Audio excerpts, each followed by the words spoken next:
लव जिहादच्या कायद्याची मागणी होती? मोठ्या प्रमाणात या कायद्याची मागणी आहे.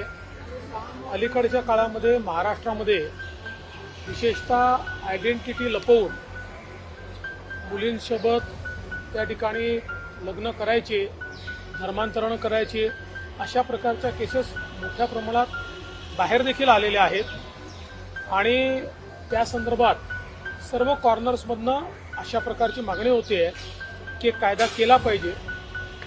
मी स्वतः मागच्या काळात सभागृहात घोषित केलं होतं, त्याप्रमाणे वेगवेगळ्या राज्यांच्या कायद्याचा आम्ही अभ्यास करतोय.